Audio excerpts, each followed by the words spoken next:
على الريق بفضل الله عز وجل نافعه جدا جدا، حتى لو واحد عنده بروستاتا عنده اي مشاكل في الجهاز التناسلي بتحسن جدا ما شاء الله عز وجل. ان اتصال اللي موجوده مع اللي انا اقدر الناس ارد عليها النهارده ورا من الليف ان شاء الله، يبقى الحلقه الجايه. ولسه حميد يقول لنا الحلقه الجايه امتى ان شاء الله، وممكن تعرفوا من خلال القناه، تتابعوا القناه لغايه لما تعرفوا الميعاد امتى. كان معانا اتصال الاستاذ سيد خاص بالسكر. طبعا السكر الحلقه اللي فاتت كان معانا الدكتور عادل عبد العال، وفي على الاس ام اس اكتر من 30 رساله جت خاصه موضوع السكر.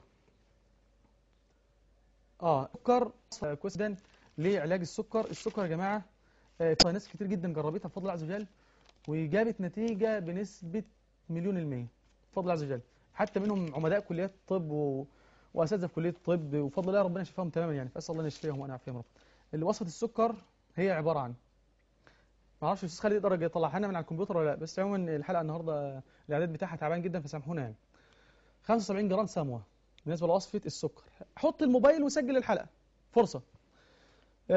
وصفه السكر ناس كتير جدا جربتها وبتحسنوا عليها بفضل الله عز وجل. 75 جرام سموه، 75 جرام سموه، 25 جرام حبه البركه، 25 جرام فوه اللي هي عروق الصباغين، 25 جرام جذر قنب، 50 جرام شرش رباص، 25 جرام ورق زيتون، 50 جرام جعدة.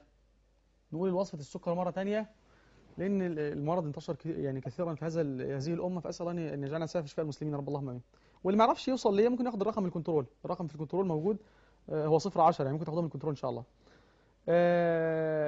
وصفة السكر: 75 جرام سموة، 25 جرام حبة البركة، 25 جرام فوة اللي هي عروق الصباغين، 25 جرام جذر كرنب، 50 جرام شرش رباص، 25 جرام ورق زيتون، 50 جرام جعدة. من أفضل الأشياء اللي يعني الفكاهية التي حدثت في موضوع علاج السكر أن أخ من الإخوة من محافظة الغربية من قرية الدفرة، كان والدته عندها السكر مرتفع جدا وتاخد أنسولين، فجزاه الله خيرا اشترى هذه الوصفة من العطارة لأمه أكثر من 3 مرات. فأخذ الحقيقة أمه يعني الوصفة وبدأت تتحسن، زادت في الجرعة. فعندما زادت في الجرعة فمرضت ليلا، مرض بالليل، تعبت جدا. فلما تعبت فودوها للدكتور بسرعة، فلاقى عندها انخفاض شديد في السكر. فالناس برضو تتابع مع الدكتور بالنسبة للتحاليل عشان يقدر ان هو يتحسن ان شاء الله عز وجل. وصفة السكر اللي عند الناس كلها هو سكر ربنا يعافينا.